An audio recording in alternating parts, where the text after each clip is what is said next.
It's the Super Drive. I can tell you for a fact, this music right here by Beyonce, teaming up with the great Bankulli, can be played any church in Nigeria and people would worship along with it. You know, such a spiritual song and a very helpful one at the same time. This is actually the song I gravitated to on the album, The Gift, when I listened to it. That being said, it's 14 minutes past 6. Like I did promise, we'll be having Bankulli in the studio. He's here. He's direct with us. And you can forward your questions via the WhatsApp portal 081-800-89933 or tweet at hotfm_Lagos. You're welcome, sir.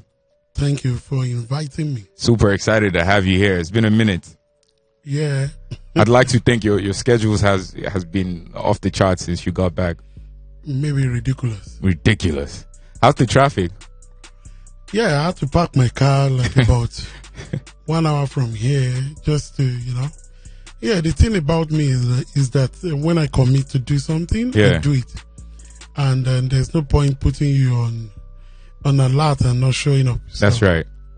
We got to do what we got to do. And we appreciate you for that. So we're going to jump right into it. I quickly wanted to touch base on your background in music, knowing fully well that you're not just, apart from being an A&R, also an artist manager, you're also a vocalist, so to speak, and a phenomenal one at that. I mean, we just heard that song you got featured on with Beyonce. If you could just touch on your background in music a little for us, I'd like to know. Okay. Are you sure you're ready for the long story? I mean, we could make it as short as you want. Okay. Well, basically, my background into music basically started when I was when I was very young, 4 years old. So like every normal, I know everybody say normal, you start from church. And the journey started with a choir. My dad was a choir master, so automatically all the old children have to be a choir member. Yeah. And not just be a choir member, a participating member, And perhaps an instrumentalist as well. Yeah, I can play guitar, bass, and the keyboard, piano. And massive. all the old sorts. Massive. It's the normal routine. And massive. Of course, a lot of engineering, knowing how to make use of all the sound equipment and blah, blah, blah. Yeah. So that's how the journey started. And of course, graduated to university while in the University of Ibadan and precisely Teda Hall. So I was basically made the chairman supporters club. So you have to deal with coordinating students, stubborn students. Yeah. Those that don't know how to play drums. Yeah. That want to play drums. So, so the skill of actually interacting with, directly with stubborn people that don't have anything to do with music started with, in the university. And from there, gradually until when we began to, interface with artists vis-a-vis JJC and 419 Squad. At that time, Don Jazzy and the band, they were just an ordinary member. Yeah. And of course... was this back in the UK or they had moved to Nigeria? I'm talking of Nigeria now. Okay. While we were in Nigeria, we were interfacing with other Nigerian artists too, but the most important part of the whole journey was when JJC flew all of them back to Nigeria and they were going to plug all their materials into the system. I'm talking of when they were still super upcoming artists. Yeah. Before Coco Master and Ogbono Feli. Yeah, there was nothing like that at that time. We're talking of, an era where there's no internet, where there's analog. Yeah. You have to walk from point A to point B. Barely do you have, very few people have mobile phone at that time. Yeah. And even if you have it, it's like glory be to God, So yeah, that's just the journey basically, just, patch it up to now we are here. I like the fact that you mentioned some of these artists you've worked with in the past, the band inclusive. You were quite instrumental working with the Mo Hits back then. But it's been 6 years since you said your goodbyes, if I could say, walked away from that part of your work. Mm-hmm. And seeing how well you have developed yourself and helped a lot of people in the industry, do you have any regrets, if any? Well, basically, the way I'm going to, put it to you back is, you said regret or no regret. There's no regret about this life. Okay. This life is all about, you learn, you move, you grow, you understand, and What you can make off of your mistake, basically. it's not even about mistake. It's about, growth, basically. And I won't say there's any regret or whatever. Everybody's growing up, you remember when you were not here a few months ago. Yeah. You were not here last year, 2 years, 3 years. Yeah. But now you are here. So life is about, making use of your experience. Yeah. Putting it into use, learning new other ideas on how to make things happen. Yeah. And basically, maybe that's the reason why we're still relevant till now. Yeah. I wasn't going to ask this question, but I mean, since we're talking about music, Feel free. yeah. The recent album, that's the Gift album by Beyonce. There's been quite, a number of back and forth by the audience, people that receive, the consumers of the album. Talking in respect of the selective process of the artists that eventually got featured on the album. I know for a fact that you're on the album. I mean, everybody's been talking about it. It was never planned. Is there it was never planned? What was the process? How? Because it's almost like the only artists featured on the album from Nigeria, if I can speak for them, are top artists that are being recognized by the rest of the world. Okay. Was that a factor? If you have $1 million, are you still going to be eating at Mama Put? Considering hygiene, considering your health, considering your safety. Yeah. Are you still going to do that? No. So it's simple. You have just answered the question. If you're on that level of being, a top-notch artist, yeah, and you want to work on a project that is a global project, and you decide to tame it towards Africa, yeah, are you going to go and select upcoming artists? Not at all. Exactly. So you are now just answering the question. So it's like that, the good thing about this whole project thing is that I know a lot of people are of the insinuation that you have a lot of Nigerians on the project, which is very good for the image of Nigeria, but I don't see it like that. I see them majorly as an ambassadors. And of course, an example that I made to people was when Barack Obama decided to come to Africa. Yeah. He chose to go to Kenya and Ghana. That's right. Nigerians, they were just looking. Abi? Yeah. He went there. Did Nigeria collapse? We continue living our life. Everybody enjoyed it. So, whatever, and it's not just about selecting top-notch artists. Look at the artists they picked for the project in terms of the artists. Tiwa Savage, Wizkid, Techno, in terms of numbers, in terms of reach. And they adding value to the project. Definitely. Exactly. So if you're doing that kind of a global project and you are looking towards Africa, definitely you must be looking at how to get maximum impact. Yeah. And hit the ground running. So for me, I'm talking like an A&R now. I'm not talking like a Nigerian. I'm putting it to you that if you're actually working on a project, if you're a billionaire and you want to organize a party. Yeah. I'm talking of a party. They have levels. Yes or no? Yeah. Yeah, and that's the way. You won't go and call ordinary Mama Put to cook the rice. Yeah. You go for all those nice, fancy. So that why are you doing all that? You are doing all that so that when people come, they can talk more.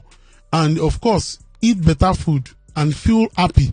So that when they go back home, they will keep on talking about your party. And that's exactly how I see the project. I love your reasoning. Your analogies are out of this world. We have to break it down for everybody so that they can consume it. That's right. 23 minutes past the top of the hour. Have the great, if I could add that to it, Bankulli in the studio, ladies and gentlemen. God is the greatest.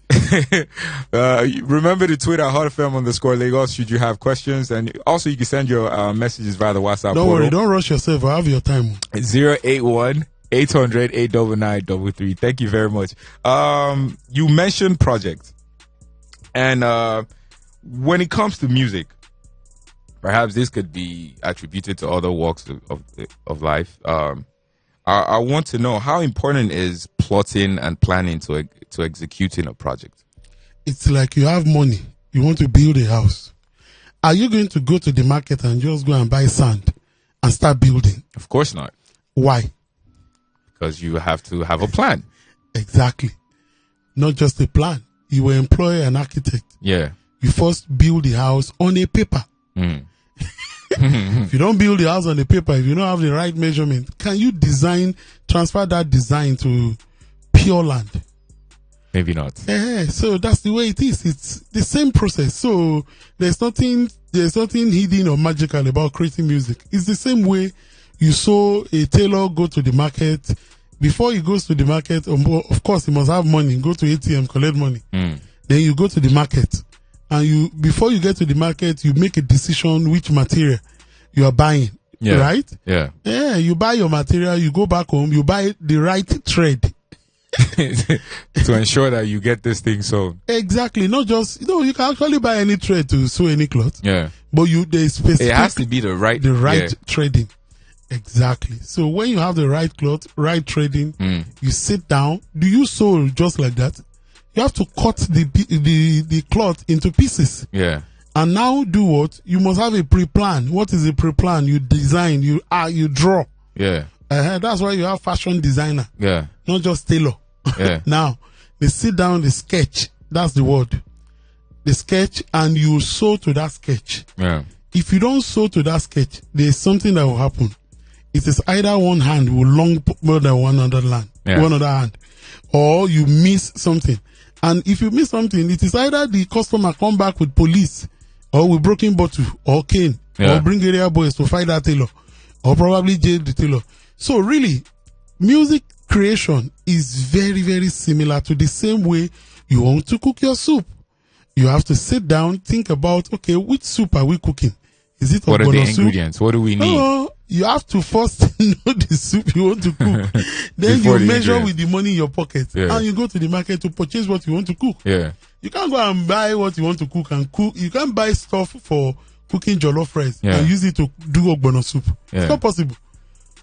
With this analogy, I'd like to contribute Why I'm trying to break it down like this is that most of the time when people come on radio and they talk to people about stuff like this, they just say terms and people are confused, I'm trying to make it extremely interesting so that whoever is listening, it is, of course, it's interesting. They need to understand that music creation is the same way God created man in his own image. I wouldn't know about that. It's there in the Bible. It's there in the Quran. No, not all of us. Well, whether you decide to do traditionalist, they must mix something together to bring soil out and something. water. Exactly. Okay.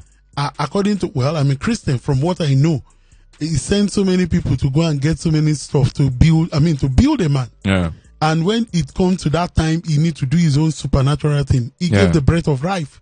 And that's exactly how music is. Right. You must sit down, have a plot. Okay, what am I creating? What kind of music am I creating? Is it sad? Is it funny? Is it happy? Is it this kind of vibe? Yeah. You understand what I'm saying? It's not just freestyle. And I guess that's very essential for the creation of a body of work. Of course. Now, being that you're a custodian of the culture and a principal in this music industry, why is it so difficult for us to have a body of work from our artists? Why are they relying on singles? Because everybody, including you have all normalized it. No, I'm an album person. When I listen to albums. Then continue encouraging them. Put it to them. What I mean normalize. You see, we've all taken it as I'm sorry to say it's a Nigerian thing. Yeah. They say Nigerian, if you slap in Nigeria, we'll give you the next chick. Because he'll be calculating if I go fight now, make police go show up. You understand what I'm saying? But if you continue to normalize, different forum, talk about it. Because a lot of them, they believe in what they see others do. They look at the people in the front. They be dropping single. That's exactly. Right. So they don't design their own formula. They look at other people's templates and continue using it, and it becomes oversaturated. Yeah. And that's exactly the problem. You understand? It's like expo. It's like the same way you're in the exam hall. You're always cheating. It's cheat. That's right. And the way music is structured, the way music is created, music is supposed to be an individual thing. That's why you have Adele, they excel on their level. That's why you have Kanye, they excel on their level. Yeah. That's why you see Jay-Z. That's why you have Malik Berry. That's why you have to, everybody, you have your own different individuality. Yeah. That you must be able to bring into music. By the time you start stealing or just using the same formula that the video is using, what will happen to you? You will crash. That's right. You can try it or it will work at some point, but at some point you will get frustrated. That's why you are seeing all these single model Yeah. People are getting fed up now because everything just sounds the same. The moment, one person drops Zanku, everybody to gbese, Yeah. is annoying. Is giving migraine. You understand what I'm saying? Because you are chunking music and you are decimating music to people, to sophisticated consumers. Yeah. I'm talking of Nigerians now. That's why you see when they are tired of one artist, they move to the next one. Yeah. And when they're tired of the other, I mean, it's the same circle, yeah. And artists began to, they get depressed. You see them, they are talking about depression. But, can't you sit down and create there are so many restaurants around here, I'm sure. But there's one particular one that you go to every time. Yes or no? Well, because you always go back to it because you get value for the money. Yeah. I'm sure there are so many restaurants, there are so many. Of course there are. This is a lucky one. That's it. There's one particular one that you go to more than the other one. Yeah. And I feel that's how life is. That's how life should be dynamism. Yeah. You should be able to shake things up. Yeah. But for you, that is always, just following a particular people's template, Mr. Easy's template. Why don't you create your own template that can work for you? Yeah. Like a MasterCard, like a Bible. Yeah. For yourself. It's the Super Drive.